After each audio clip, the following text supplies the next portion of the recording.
Welcome. This is James Corbett of CorbettReport.com. And this is James Evan Pilato of MediaMonarchy.com, and we both welcome you back to another jam-packed and important episode of The New World Next Week, which, of course, you can find everything you need at NewWorldNextWeek.com. James, we heard this story a couple of months ago, and I see it staring at me from our own Oregonian today as I come to you from Portland, Oregon. People talk. TriMet buses are listening.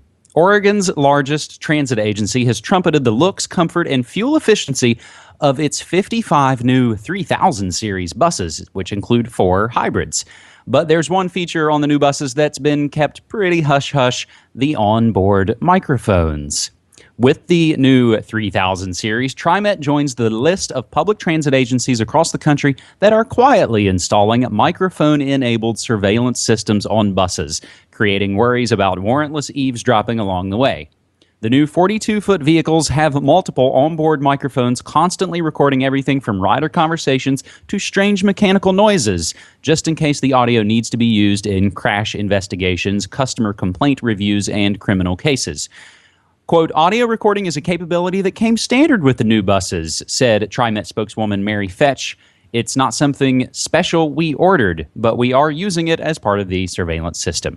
TriMet said state law allows the microphones because each bus has a prominently placed sign advising riders that they are being recorded. Buses are also public spaces where it could be argued that it's not what the law calls a reasonable expectation of privacy. At the same time, Fetch said neither the video nor the audio will be routinely monitored. As always, she said it will be pulled only when requested to review incidents. The audio, like the video, is also stored for a limited number of hours, typically 48 to 72. And if nothing happens, it constantly records over itself. Back in December, Wired Magazine and TheDaily.com highlighted Eugene, Oregon, in a report on the growing number of cities installing microphones on buses, sometimes with the funding help from our good friends at the Department of Homeland Security. Last year, for example, San Francisco's Mooney system used a $6 million Homeland Security grant to install an audio surveillance system on 357 buses and even the city's vintage trolley cars. James, I'll include some of the other links to the Oregonian, and you can see the stickers and the ads that are in the buses that say you're being recorded, and also that Wired Magazine report from back in 2012. The funny thing, James, yes, funny for lack of a better word, for whatever reason, and I use TriMet. That's how I get around in the city. For whatever reason, the line that I use to get me to and from my jobby job doesn't have any of these new buses. And I know when I first saw them rolled out, I was like, oh, damn, those look pretty fancy. I look forward to maybe riding on one of those. But those only have video surveillance. Or I'm sorry, the old ones, that I ride have video surveillance. But the new ones will have audio and video. James, what do you think? The voice recorder came standard with the new buses. We didn't order it. The fingerprint scanner came standard with the new iPhones. The Big Brother telescreen came standard with the new TV. Isn't it funny, again, to use that word, how this technology is increasingly woven into the fabric of the products that we're buying, whether or not we want them, whether or not we were ever thinking that we needed that option. There it is. And I wonder why. I wonder why they thought to put that standard in all of these buses. Well, I think the answer is obvious. I think the most frightening part of all of this is that I guarantee you that the entire process of this rollout in Oregon and everywhere else across the country is going to consist of maybe one newspaper story that covers it, and then it goes away because people will just accept it. In fact, the scariest part to me is that probably a lot of people out there are thinking, well, weren't they already doing this? I think we're getting to that point in the Big Brother surveillance state panopticon that people have so internalized being constantly watched, spied on, and listened to in public that they don't even remember what it's like to not be spied on anymore. And I don't think many people care. I hope I'm just being cynical about this and a lot of people resist, but I ain't holding my breath for it. Mm-hmm. I will implore folks to go check out these links. As always, don't take our word for anything. Follow all these stories and go do more research for yourself. The comments on these stories from the Oregonian are interesting, in the first one being that someone says, all you got to do is go to this bus's company, Gillis, I think they're called, that are giving the new 3000 series. And you can look at it and see, it's like, no, it sure says the surveillance is an extra added custom feature that does not come standard in the buses. There's also lots of, I think, good comments on both sides of the fence where, one guy says, well, Big Brother's, alive and well here in Portland. And someone comments and says, dude, you've made 5,000 comments on the Oregonian website. I could just as easily find out your Facebook account where you're giving up all this information yourself. And now you want to gripe about the bus, which is, I think, a good touche point. No, it is a good point. But then again, there's the difference between voluntarily giving up information, which you can do if you want to, and being forced to give up information. So I think there is a difference, but it is a good point that we do so readily buy into all of this with our Facebooking and Twittering and all of this garbage that unfortunately puts so much of our information out there, whether we understand that concept or not. The last word I'll say about it is also the articles kind of point out, what another way to kind of put a stop to ever wanting to make conversation with anybody in the city. And that's something that, being a West Virginia boy, I've always kind of hated. When you move into a city, you have to compact yourself into some sort of, I live in a city, I can't weep and make eye contact and help every single person out. I got to, do for me. This is just another way to make you get on the bus and everyone immediately heads down looking at their smartphones. And that's pretty much how it's going to have to continue. To be fair, if you were weeping and making eye contact with me, I'd be a little bit uncomfortable. So, I guess what I'm trying, there's you have to lose any kind of compassion you may have. James, I won't cry on the bus today, I swear. Our second story, James, gets into some Asia-Pacific perspective kind of territory, as we'll grab a couple of pieces from all the great sources like the Council on Foreign Relations and Reuters and the Wall Street Journal, which has an interesting quick post. G7 tries to put currency genie back in the bottle. And it starts out by saying, it's not like Ben Bernanke's going to go to Congress and ask for a declaration of currency war.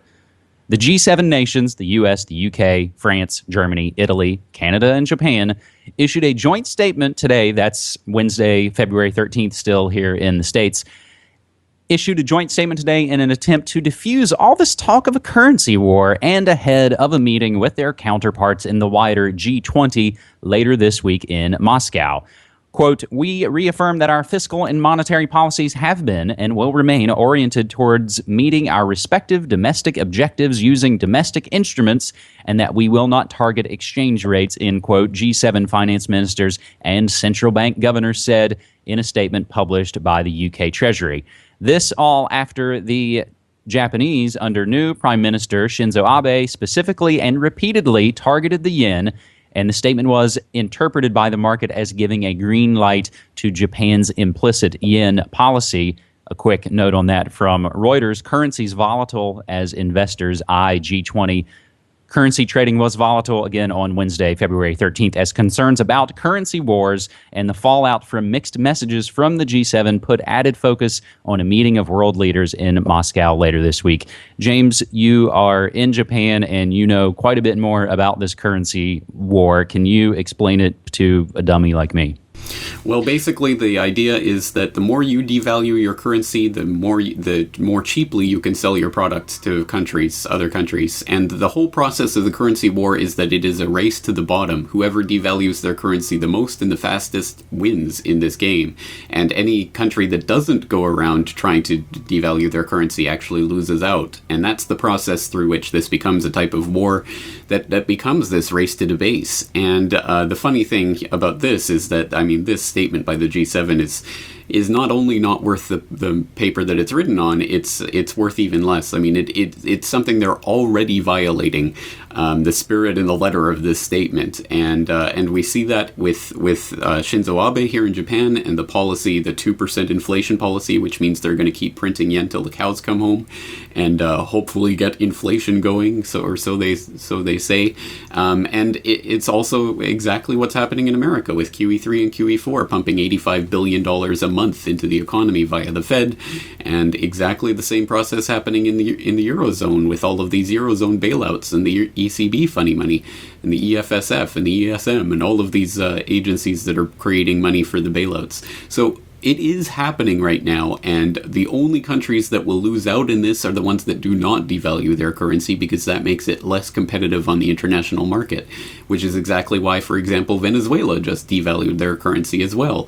And they can do that because they have fixed exchange rates. They can do that just by fiat, just by saying they devalue. But most of the countries that we live in and others live in, they have to do that by printing more and more money.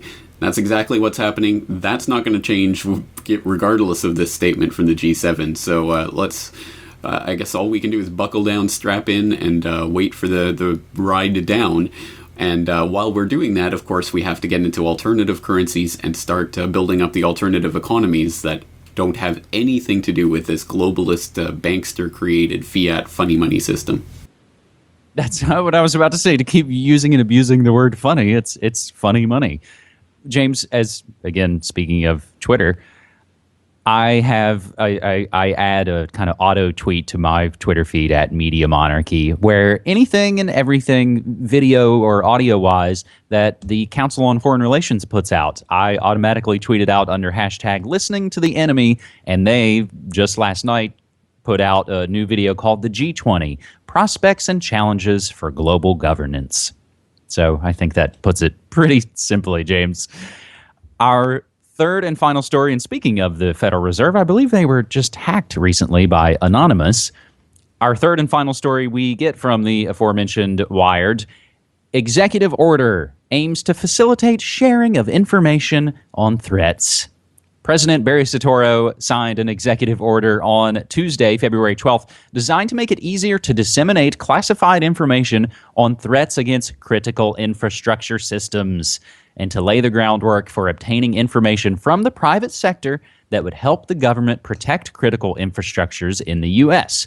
This order, which runs 8 pages long, and we do provide the PDF link for you, directs the Attorney General's office, the Office of Homeland Security Secretary Janet Napolitano, and the Director of National Intelligence to issue instructions to their agencies that would, quote, ensure the timely production of unclassified reports of cyber threats to the U.S. homeland that identify a specific targeted entity, end quote, to Congress, and also develop a program for providing classified cyber threat and technical information from the government to eligible critical infrastructure companies or commercial service providers that blah, blah, blah. To that end, the order also calls for the government to expedite security clearances to appropriate personnel employed by critical infrastructure owners and operators so that they can receive information necessary to protect their systems. It is the policy of the United States government to increase the volume, timeliness, and quality of cyber threat information shared with private sector entities. This order, James, published in conjunction, with a new presidential directive on cybersecurity, which also we have the PDF for you, follows numerous failed attempts by Capitol Hill to pass the controversial cybersecurity legislation that, among many, many, many other things, would have given private companies legal immunity to share info with the government. James? Oh, well, what this is really at base is an end run around even the idea that you need any kind of congressional approval to do something. This is executive action, basically putting things into law by fiat decree from up on high. And I know that you and most of the listeners understand this already, but I certainly hope you can help spread this awareness to other people that America is already a dictatorship in so many different ways. And all of that protest and everything that was happening around CISPA and the idea that the government was going to be setting up these kind of back doors into the various companies and ISPs and everything that have your personal information so that they can address cybersecurity threats. All of that protest and action around things like CISPA was meaningless because now Obama can come along through the back door and say, hey, guess what? I'm just going to sign a piece of paper and that means I have the power to do this. And we see this, of course, not only in the cybersecurity arena, but more and more with using the EPA to do backdoor end runs on climate change legislation and things like this. So more and more America is just a fiat dictatorship. I know you know this. I know a lot of people out there understand this, but more and more people have to understand this and what it really means. And to try to claw back some of that power somehow in some way, and good luck with that, because unfortunately power only ever seems to accrue. It never seems to actually leave these offices. But at any rate, that's the situation, and this is just another excuse to try to get government's claws into various private businesses to get more information from them and to deputize them so that they can become more like Infragard and all of these other agencies and institutions that are supposedly fighting terror but are really just becoming part of that government Department of Homeland Security matrix. Thank you for mentioning Infragard. It was in my mind, and I was going to throw it in there. That's the thing. It's, let's have all this bureaucracy that will ultimately lead to idiotic boondoggles because you've given out too many security clearances to places like Walmart that are a part of critical infrastructure. You know that when the poop hits the fan, places like Walmart are going to be hugely involved in some kind of, post-catalyzing catastrophic event kind of cleanup. Don't worry, ladies and gentlemen, Walmart is here to help. Report to your local citizen spy officer. Everything will be fine. And you can, it's not too late. You can still get your flu shot while you're there. James, sad because it's true. I know. Yeah, that's so. I guess the operative word of this episode, used and abused, is funny. It's funny that. In closing, James, I'll just briefly point folks. Of course, I work as the producer of Ground Zero with Clyde Lewis, and it's been really interesting. I've never worked at a commercial radio station.